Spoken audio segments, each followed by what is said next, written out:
Baik, alhamdulillahirobbilalamin. Pada siang hari ini kita sama-sama telah menyaksikan kegiatan penyalaan secara serentak yang saat ini dilakukan di rumah Bapak Marlan ya, di daerah Air Mesu ya, Air Mesu di Pangkal Pinang ya. Dan alhamdulillah bahwa ini adalah kegiatan sebagai bentuk kepedulian dari seluruh keluarga besar PLN, khususnya wilayah Bangka Belitung, terhadap pihak-pihak yang masih belum beruntung dan belum bisa mendapatkan akses listrik. Sehingga pada kesempatan ini salah satu dari yang mendapatkan sambungan pasang listrik ini adalah Pak Marlan. Kami juga disaksikan juga oleh Bapak Kepala Desa, dan berharap bahwa kedepannya kita masih akan terus melanjutkan program-program peduli kepada masyarakat yang kurang mampu untuk mendapatkan pasokan listrik dari PLN. Dengan listrik PLN yang kini terpasang, kami bisa menikmati banyak kemudahan dalam kehidupan sehari-hari. Anak-anak kami dapat belajar dengan lebih baik karena memiliki lampu yang cukup terang. Di ruang belajar mereka kami juga bisa menggunakan alat-alat elektronik seperti kipas angin. Terima kasih PLN. Semoga bantuan ini dapat meningkatkan kualitas hidup keluarga kami. Saya sebagai kepala desa merasa sangat bersyukur atas bantuan yang diberikan PLN dalam program Lake Up Dream, berbagi kebahagiaan Ramadan Mubarak. Dengan adanya program bantuan ini, kami melihat dampak positif yang sangat besar bagi masyarakat desa kami. Bukan hanya sekadar penerangan rumah tangga, tetapi juga terbukanya peluang baru dalam berbagai aspek kehidupan. Anak-anak dapat belajar dengan lebih baik di malam hari, usaha kecil dan menengah dapat berkembang dengan adanya aliran listrik yang stabil, dan kesejahteraan umum masyarakat meningkat seiring dengan adanya akses energi yang lebih baik.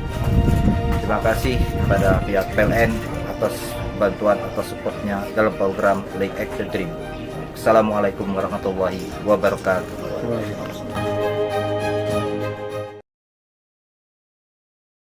Assalamualaikum warahmatullahi wabarakatuh. Alhamdulillah, assalatu wassalamu ala rasulillah wa ala alihi wa sahbihi wa mawalah wa la hawla wa la quwata illa billah. Para sahabat PLN dan Bakapos dimanapun Anda berada, alhamdulillah kita muji Allah Subhanahu wa Ta'ala, diberikan kesehatan dan diberikan kekuatan. Pada kesempatan hari ini kita masih bisa mengerjakan ibadah Ramadan. Jangan lupa ibadah tarawehnya dan baca Qur'annya harus dirutinkan ya selama bulan Ramadan ini.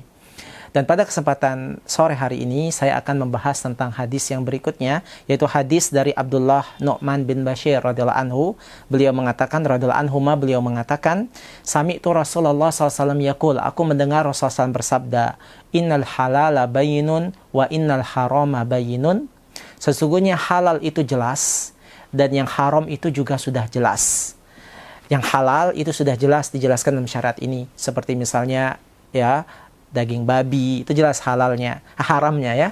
Yang haram jelas dan yang halal juga jelas. Seperti yang halal kita berbuka puasa, makan kurma, makan kue dan semisalnya, itu adalah jelas halalnya. Dan juga jelas haramnya seperti bangkai, darah, daging babi, itu jelas haramnya. Karena Allah turunkan dalam Al-Quran, innama hurima alaikumul maitah waddam walahmul khinzir wa ma uhilla bihi ghairillah. Sungguhnya Allah mengharamkan bagi kalian bangkai, darah, daging babi, dan juga hewan yang disembelih untuk selain Allah.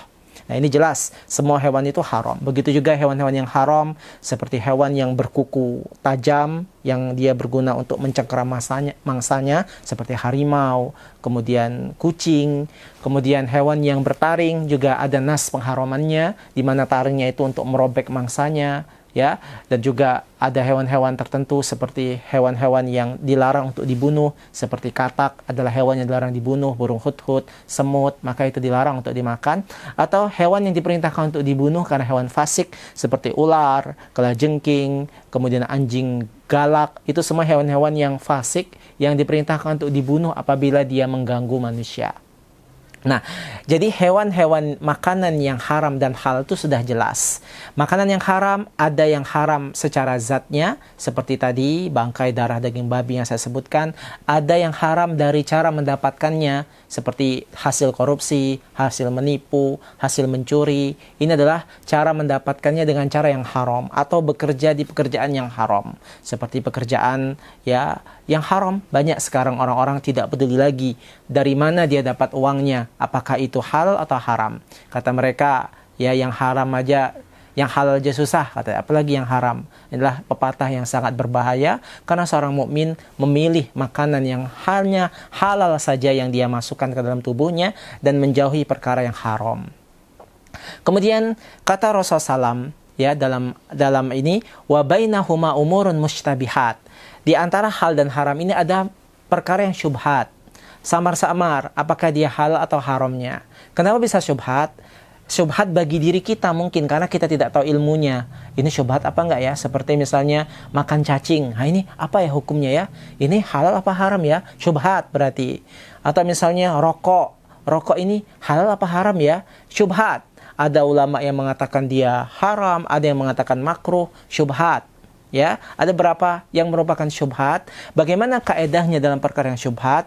Rasulullah SAW menyuruh kita untuk menjauhi yang syubhat. Kata Rasulullah SAW, faman waqa'a fi syubhat waqa'a fil haram. Barang siapa yang mengambil syubhat, maka dia akan mengambil yang haram. Karra'i yar'a haulal hima yusiku ayyaqa'a fih. Sebagaimana pengembala kambing yang mengembalakan kambingnya di daerah yang terlarang, maka hampir-hampir dia akan masuk kepada tempat tersebut. Nah, maka di sini para ikhwah sekalian, Rasulullah SAW memberikan kaedah kepada kita jangan ngambil yang syubhat, karena syubhat itu lebih dekat kepada yang haram. Demi menjaga diri kita dari perkara yang haram, maka perkara yang syubhat, yang samar, yang kita tidak tahu hukumnya ini kok ragu-ragu halal atau haram, maka ditinggalkan. Ya. Kemudian kata Rasulullah SAW, beliau mengajarkan kepada kita kenapa sih ya kita harus menjauh yang haram, karena makanan yang haram itu memang berbahaya bagi tubuh kita. Di antaranya, makanan yang haram itu bisa membuat hati kita sakit, berpenyakit, dan berpengaruh dengan amal soleh kita. Kata Allah Subhanahu wa taala, ya ayyuhar rusul kulu minat thayyibat wa'malu sholihan. Wahai para rasul, makanlah yang halal saja dan beramal yang soleh. Ibnu Katsir menjelaskan tafsir ayat ini bahwasanya ada hubungan antara makanan yang halal dengan amal soleh. Orang yang makan makanan halal akan dimudahkan beramal soleh. Sementara orang yang suka makan makanan haram, dia akan susah beramal soleh. Dan juga dia suka melakukan keharaman yang lainnya. Kemudian kata Rasulullah SAW, ana ala wa inna fi likulli malikin hima ala wa inna himallahi maharimuhu. Ketahuilah setiap raja memiliki daerah terlarang. Dan daerah terlarang Allah adalah apa yang dia haramkan. Ala, kata Rasulullah SAW, wa inna fil jasadi mudghah. Ketahuilah bahwasanya di dalam jasad seseorang itu ada segumpal darah, segumpal daging. Ya, kata Rasulullah SAW, di dalam jasad seseorang itu ada segumpal daging. Nah ini segumpal daging ini apa? Kemudian kata Rasulullah SAW, fa idza saluhat saluhal jasadu kulluh. Apabila daging ini bagus, maka baguslah amalannya. Ya, kalau daging ini baik, maka pasti bagus amalannya. Bagus juga fisiknya, bagus amalannya.